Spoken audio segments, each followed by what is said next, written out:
जय हिंद दोस्तों।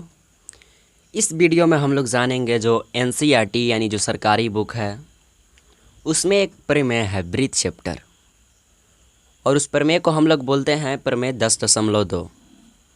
तो इसे हम एग्ज़ाम में प्रूव करने के लिए आता है और ये हर साल यानी एक बीस कर करके आते रहता है।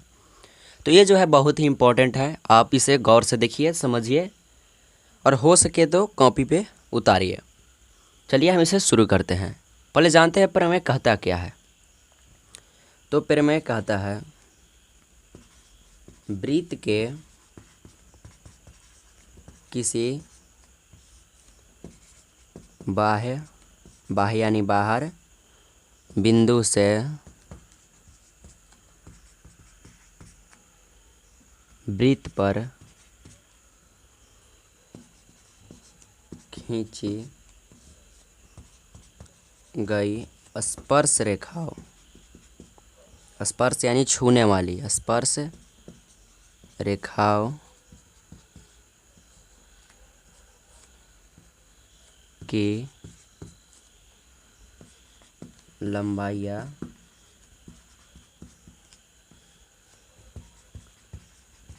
समान होती है।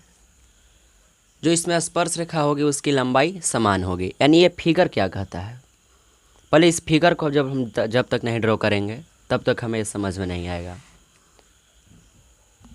फिगर ड्रॉ करने के लिए आपको कुछ मानना होगा, यानी माना कि ओ केंद्र वाला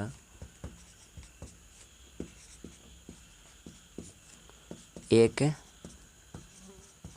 वृत्त है जिसका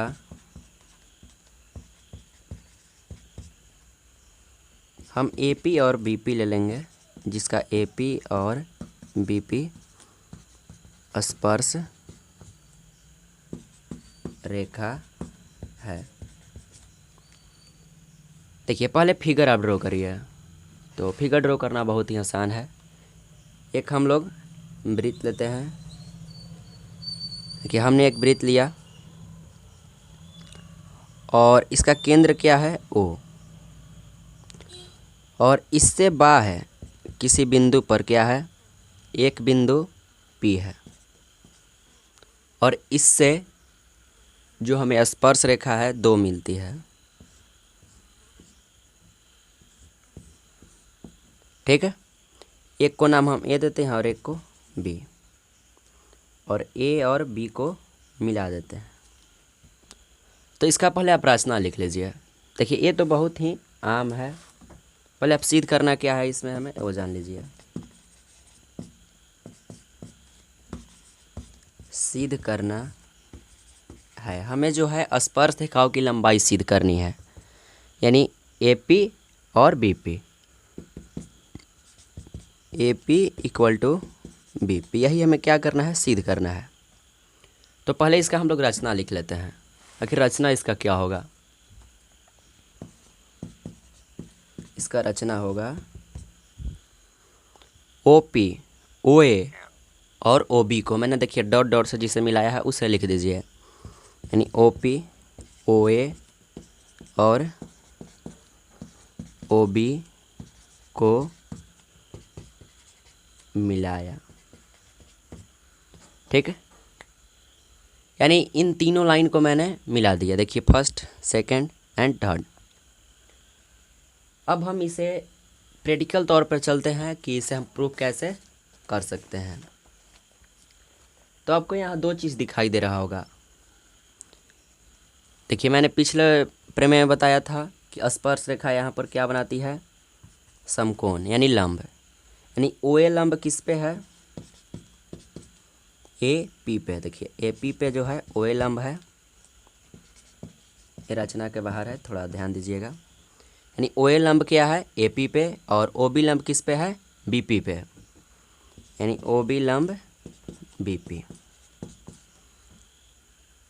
तो आपको जो है यहाँ 2 त्रिभुज दिखाई दे रहा है। ये बात को आप लोग जान गए, तो आपको 2 त्रिभुज दिखाई दे रहा है, फर्स्ट एंड सेकंड। फर्स्ट त्रिभुज है AOP एंड सेकंड है BOP। तो आप उसमें चलिए, त्रिभुज AOP और त्रिभुज BOP में आपको एक चीज़ दिखाई दे रहा होगा कि कोण A बराबर कोण B है और दोनों का मान कितना है 90 डिग्री, यानी कोण A बराबर कोण P बराबर वो माफ़ करिएगा B है 90 डिग्री, ठीक है। और आपको एक लाइन दिखाई दे रहा होगा OP, देखिए OP दिखाई दे रहा है और ये दोनों में क्या है, दोनों त्रिभुज में बराबर है, यानी छोर जो AOB है और AOP जो त्रिभुज है पहला और दूसरा दोनों में क्या है, कॉमन है। तो हम इसे क्या लिख सकते हैं, OP इक्वल टू OP और दोनों में क्या था, कॉमन। 3 नेम लिख दिए, अब करिए, ये क्या है, कॉमन है। अब आपको एक और चीज़ दिखाई दे रहा होगा, एक और चीज़ आपको दिखाई दे रहा है कि जितना जो है लंबाई इसका होगा, यानी त्रिज्या है, देखिए त्रिज्या का लंबाई चारों तरफ इक्वल होता है, जितना लंबाई ए उतना ही लंबाई ए होगा। नहीं, आप ये लिख सकते हैं OA बराबर OB और दोनों क्या है, R त्रिज्या, तो ए है इसका तीनों। और आपने 9th क्लास में पढ़ा होगा सर्वांग समता, एक चैप्टर था और उसमें आपको दो भुजा और एक कोण जब बराबर मिलता था तो आप क्या लिखते थे कि दो त्रिभुज क्या होते हैं, सर्वांगसम। तो मैं उसी का यहाँ पे यूज़ करता हूँ। और यदि आप लोग को सर्वांगसम और समरूपता के बारे में नहीं पता है तो मुझे कमेंट करके बताइए, मैं आप लोगों को ये वीडियो अवश्य प्रोवाइड कराऊँगा। ये देखिए SAS यानी दो भुजा और एक कोण, सर्वांग समता से, सर्वांग समता से क्या है, त्रिभुज कौन कौन था, AOP और BOP, यानी AOP सर्वांगसम का जो है ये सिंबल होता है BOP, ठीक है। और देखिए अब जो मेन बात है फोकस करने के लिए उसे समझिए। सर्वांगसम का मतलब, दो त्रिभुज मैंने लिया,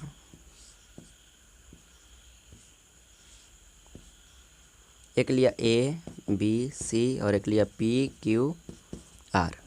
इसका A भुजा इस भुजा के बराबर है और इसका A भुजा इस भुजा के बराबर है और जो एक कोण है इस कोण के बराबर है। तो यहाँ पर क्या होता है, जब एक कोण और दो भुजा आपस में बराबर होते हैं दो त्रिभुज के, तो ये जो थर्ड भुजा है अपने आप बराबर हो जाता है। यानी उसी तरह से क्या हो जाएगा, देखिए ये भुजा बराबर है इस त्रिभुज का और ये भुजा भी बराबर है और दोनों में ये भुजा कॉमन है यानी बराबर है। तो जो ये दोनों भुजा है अपने आप बराबर हो जाएंगे सर्वांग समता के नियम से। तो आप यहाँ पे लिख दीजिए, अतः AP बराबर BP। तो ये हो गया आपको जो प्रूव। और इससे मैं फिर से एक बार समझाता हूँ शुरू से, क्योंकि आप हमें पता है भूल जाएंगे, इसलिए मैं फिर समझाता हूँ। देखिए प्रमेय 10.2 क्या कहता है, वृत्त के किसी बाह्य बिंदु से, यानी ये कोई वृत्त है उसके बाहर कोई बिंदु है, वहाँ से दो स्पर्श रेखाएं खींची जाती है और जो दोनों स्पर्श रेखा होती है उसकी लंबाई जो है समान यानी बराबर होती है। तो हम उसे सोल्व करने के लिए यानी प्रूव करने के लिए क्या करते हैं, O केंद्र वाला एक वृत्त मान लेते हैं जिसका AP और BP स्पर्श रेखा है। देखिए AP और BP स्पर्श रेखा है और हमें सिद्ध क्या करना है, देखिए फिगर के अनुसार आप देख लीजिए, हमें सिद्ध करना है AP बराबर BP, यानी A सिद्ध करना है बराबर है या नहीं। और मैंने रचना क्या बनाया, OP OA और OB को मिलाया। और यहाँ आपको एक चीज़ और दिखाई दे रहा है, OA लंब जो है AP पे है एंड OB लंब जो है BP पे है। तो क्या करेंगे हम, सर्वांगसमता के नियम के लिए आपको दो त्रिभुज चाहिए, आपको दो त्रिभुज मिला AOP और BOP। ए ओ पी में कोण ए और कोण बी 90 डिग्री है, यानी समकोण है। और ओ पी दोनों में कॉमन है। देखिए दोनों में लाइन जो है बीच का, दोनों में कॉमन है। हो सके तो आप फिगर पहले उतारा करिए और फिर समझा करिए, तब आपको ज़्यादा समझ में आएगा। और जो ओ ए भुजा है ओ बी के बराबर है, क्योंकि त्रिभुज में आप कहीं से त्रिज्या लीजिए, माफ करिएगा, वृत्त में आप कहीं से त्रिज्या लीजिए, त्रिज्या का मान चारों तरफ बराबर ही होता है। तो क्या हो जाएगा, ए से सरंग समता से त्रिभुज ए ओ पी बराबर त्रिभुज बी ओ पी। और इसीलिए क्या हो जाता है, प्रूफ हो जाता है ए पी बराबर बी पी, क्योंकि जब दो भुजा और एक कोण बराबर होता है, तीसरी भुजा खुद ब खुद बराबर हो जाता है। हो सके तो आप इसे उतार लीजिए और समझिए कि आपका जो है एग्ज़ाम में 2 नंबर कन्फर्म है। और यदि नहीं है तब हम क्या कर सकते हैं दोस्त मजाक कर रहा हूँ। कन्फर्म है, आएगा तो आप बना सकते हैं, ऐसे बनाइएगा आपको 1 नंबर ही नहीं कटेगा। और मैं एक गारंटी के साथ कहता हूँ। तो मिलते हैं अगली वीडियो में दोस्तों। जय हिंद, जय भारत।